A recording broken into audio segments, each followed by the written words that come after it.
Assalamualaikum warahmatullahi wabarakatuh. My name is Hoirun Nisa. You can call me Miss Nisa as the English teacher of SMA Islam An-Nizam. How are you going today? I hope you all healthy and in Allah's protection. So, without further ado, let's get to the lesson. Warahmatullahi wabarakatuh. Good morning for all of my dear students.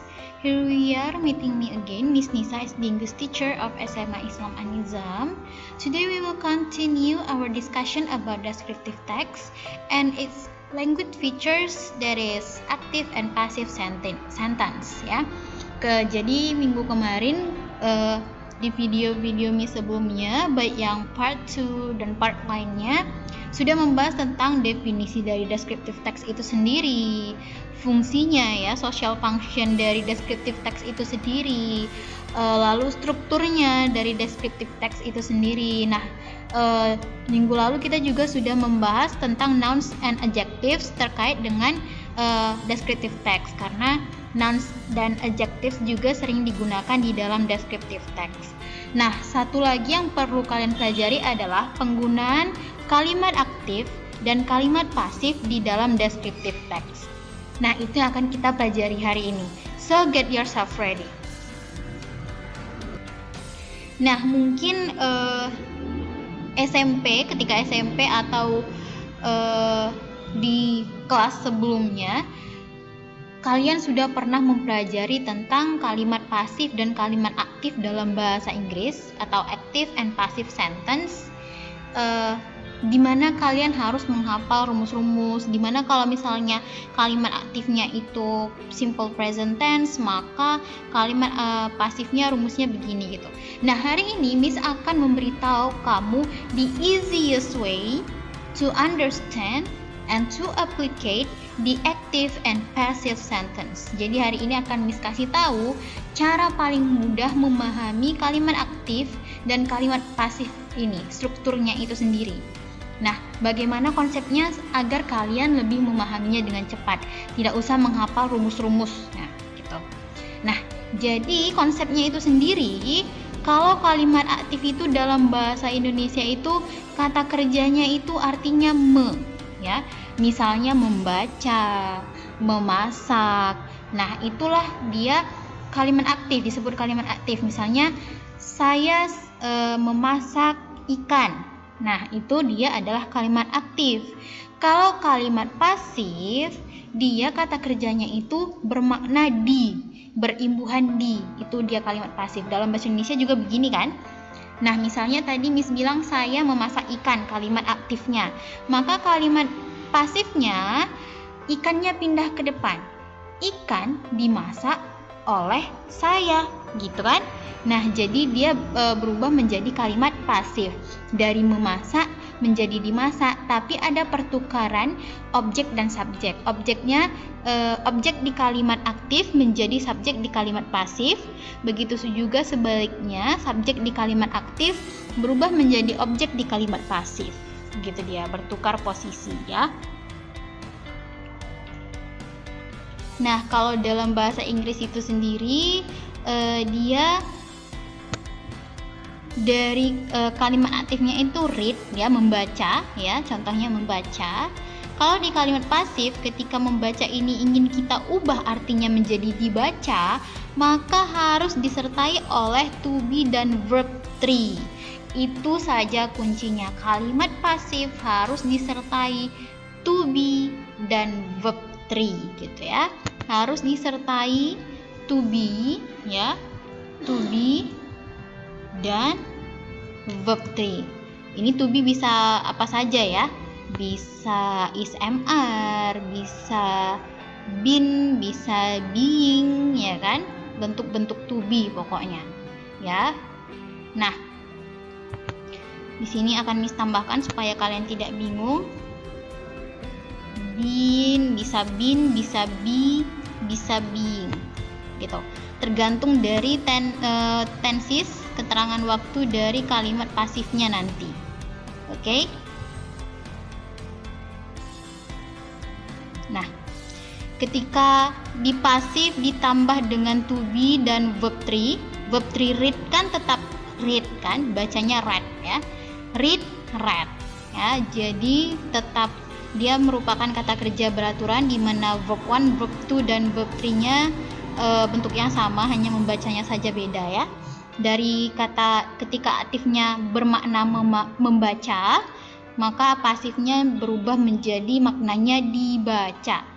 Oke, kita langsung ke bentuknya saja. Kalau dia kalimat aktif kan pasti ada subjek, ada verb, dan ada objek atau noun, ya kan? Maka di kalimat pasif noun ini pindah ke depan. Nounnya di depan, lalu ditambah to be. To be-nya ini mengikuti bentuk tenses yang ada di kalimat aktif. Nah, mungkin kalian masih bingung, nanti kita masuk ke contoh pasti sudah langsung ngerti. Lalu harus ada verb 3, selalu harus ada to be dan verb 3 diikuti oleh by dan objek. Objeknya ini adalah subjek di kalimat aktif. Ya, subjek di kalimat aktif menjadi objek di kalimat pasif. Gitu. Oke, kita langsung ke contoh supaya kamu mudah memahaminya. Nah, di sini sudah disajikan beberapa kalimat aktif ya. Ini aktif maksudnya, kalimat aktif. Nah, kita akan mencoba mengubahnya bersama-sama ke dalam kalimat pasif ya. Ke dalam kalimat pasif. Miss akan bimbing kamu bagaimana cara mengubahnya. Pertama, syarat pertama, subjek di kalimat aktif akan berubah menjadi objek di kalimat pasif setelah penggunaan by. Memang dalam kalimat pasif ini tidak harus selalu menggunakan by, oleh gitu kan. Bisa saja buku dibaca. Itu tetap pasif ya kan, tidak selamanya harus ada menggunakan by. Kita menggunakan by ketika di dalam kalimat aktifnya ada subjek, maka dibutuhkan by untuk merubah si subjek menjadi objek di kalimat pasif gitu ya. Nah, sekarang kita cari dulu noun-nya. Noun di kalimat aktif akan pindah menjadi subjek di kalimat pasif. Kita cari noun-nya. Noun-nya adalah some books ya. Berarti some books, beberapa buku. Nah, ini artinya kan dia membaca beberapa buku di perpustakaan. Berarti some books. Nah, bagaimana kita menentukan bentuk to be-nya, Miss? Apakah bentuk to be-nya itu are atau were atau was ya kan? Bentuk to be-nya present atau past, Miss? Gimana? Nah, kita lihat tenses di kalimat aktifnya. Kita lihat tenses di kalimat aktifnya ini adalah she reads. Verb 1 ditambah s berarti ini simple present tense. Maka to be-nya adalah bentuk present. Ya, karena ini dia tensesnya simple present tense, maka to be di pasif harus present juga, mengikuti noun. Berarti some books, berarti plural. Ya, berarti di sini are, bukan were, ya. Kalau misalnya ini tadi di sini tidak ada s-nya, berarti ini kan past. Barulah di sini menjadi were gitu. Karena di sini dia adalah simple present tense, maka to be di kalimat pasif mengikuti tenses di kalimat aktif. Maka dia menjadi are. Oke, mengerti sampai sini? Nah, setelah to be harus diikuti oleh verb 3 ya, verb 3. Verb 3 dari read adalah read ya. Nah, lalu subjek di kalimat aktif berubah menjadi objek di kalimat pasif, diikuti oleh by, her ya. Ketika subjek ya, subjek pronoun berubah menjadi objek, maka dia juga berubah juga menjadi objek pronoun gitu ya. Maka she menjadi her. In tinggal kita sambung adverb-nya, keterangan tempatnya. Nah, ini dia sudah jadi kalimat pasif kita. Beberapa buku dibaca oleh dia di perpustakaan.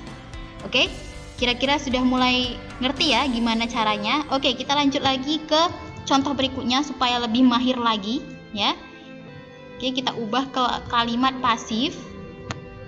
Kita ubah ke kalimat pasif ya. Di sini kita lihat subjeknya adalah he. Ini nanti akan berubah posisinya menjadi di belakang, menjadi objek di kalimat pasif. Kita cari objeknya. Objeknya adalah some money. Ya, berarti some money. Ya, kita tengok tenses di kalimat aktif apa? He gave ya.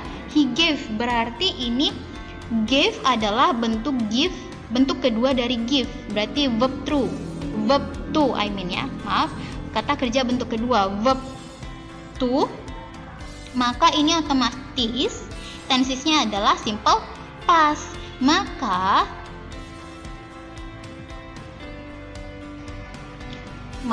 simple past berarti karena some ya, sama seperti ini tadi, maka dia seharusnya are. Karena di sini di kalimat aktif tensesnya adalah past, maka to be-nya juga dalam bentuk past ya. Were, bentuk ketiga verb 3 dari gave yaitu given ya. Were given to the mosque. Tinggal kita lanjutkan saja. Every year. Nah, ini dia. Gimana? Sudah mulai ngerti kan? Gampang kan? Kalian tidak harus menghafal rumus-rumus. Tidak harus menghafal kalau dia kalimat aktifnya present tense, maka dia kalimat pasifnya itu harus past tense, bentuknya begini, rumusnya begini. Tidak harus begitu ya. Inilah cara gampangnya Miss beritahu kepada kalian. Nah, satu contoh lagi ya, Di sini I am cooking a dinner at the kitchen. Saya sedang memasak makan malam di dapur. Berarti kita cari noun-nya di kalimat aktif. Noun-nya adalah a dinner. Berarti a dinner ya. Di sini I am cooking, ada to be dan verb ing. Berarti ini present continuous. Karena dia to be-nya bentuk pertama, maka dia present continuous, ada verb ing, sedang dilakukan. Maka bagaimana caranya? A dinner, berarti a dinner bisa kita ganti menjadi it.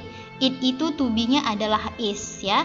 Karena ini present continuous, berarti to be yang digunakan di kalimat pasif dalam bentuk present juga. Nah, untuk mengganti verb ing yang ada di sini ya, kita tambahkan being. Nah, is being cook. Bentuk ketiga dari cook apa? Yaitu tinggal tambah id. Nah, sedang dimasak. Inilah tadi ini kan saya sedang memasak. Nah, ini jadinya makan malam sedang dimasak. Gitu dia. Kalau dia ada verb ing di sini, maka tinggal tambahkan being di sini gitu. Ya.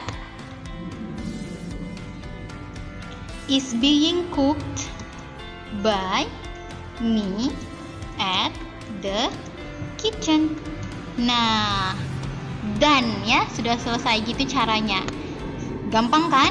Nah, kalian tidak perlu menghafal rumus-rumus lagi, menghafal patternnya, menghafal strukturnya.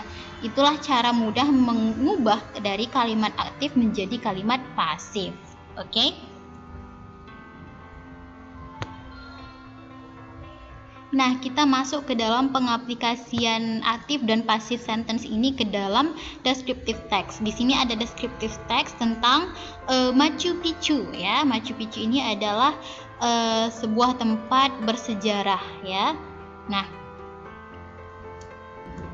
di sini sudah Miss tandai yang mana-mana saja merupakan passive sentence yang akan kita ubah menjadi kalimat aktif ya. Nah, kita akan berlatih tadi kita sudah berlatih mengubah kalimat aktif menjadi kalimat pasif nih. Nah, sekarang kita mengubah dari kalimat pasif menjadi kalimat aktif gitu. Oke? Nah, ini dia beberapa kalimat pasif yang ada di dalam teks tersebut tadi di atas. Sudah Miss tandai. Dari mana Miss tahu mereka adalah pasif? Karena ada to be dan ada verb 3 gitu dia. Itu ciri-ciri dari pasif ya. Ciri utama dari pasif. Oke, sekarang kita belajar ubah menjadi kalimat aktif. Nah, di sini ada sedikit masalah ketika kita ingin mengubahnya ke kalimat aktif. Kenapa? Karena di sini tidak bisa diubah ke kalimat pasif. Kenapa? Karena tidak bisa diubah ke kalimat aktif maksud Miss. Kenapa? Karena di kalimat pasifnya tidak ada mengandung objek. Nah, itu dikenal ya, itu dikenal sebagai kota yang hilang ya, kota Incan yang hilang. Machu Picchu dibangun pada tahun 1450 gitu ya. Untuk teks lengkapnya bisa kalian lihat langsung di atas tadi. Nah, ini Machu Picchu-nya itu terlantar. Nah, di sini tidak ada objek yang bisa kita jadikan subjek di kalimat aktif. Itulah masalahnya. Nah, kalau misalnya kita tambahkanlah di sini ya, misalnya walaupun tidak ada di teks, by the people. Nah, baru ini kita bisa ubah menjadi kalimat aktif. Yang lain kita hapus dulu ya, kita hapus dulu yang lainnya. Nah, di sini sudah Miss tambahi, sudah ada noun-nya ya, sudah ada, maksudnya sudah ada objeknya. Bisa kita ubah ke depan ya, the people-nya, the people. Baru inilah bisa kita ubah menjadi kalimat aktif, the people ya. Ya, lihat dari sini dia berarti ini present. Maka ubahlah kata kerja bentuk ketiga ini, verb 3 ini menjadi bentuk present dia. Berarti the people now eat ya, as the lost Inchan City. Gitu dia ya. Nah, kira-kira sudah tahu belum konsep dari kalimat aktif dan pasif ini? Okay, so if you have any question about this very brief explanation, Miss sudah jelaskan tentang materi yang seharusnya sangat panjang menjadi yang sangat singkat. Miss buat supaya kalian cepat memahaminya, bagaimana konsepnya, bagaimana supaya cepat mengerti tentang aktif dan passive sentence ini. So if you still confused about this or any question or any you don't understand, please ask me through WhatsApp group as usual. Okay, so that's all about our material today. See you to the next video, dears. See you on the next video. Don't forget to like, comment, and share this video. SMA Islam An-Nizam, unggul, cerdas, islami. Assalamualaikum warahmatullahi wabarakatuh.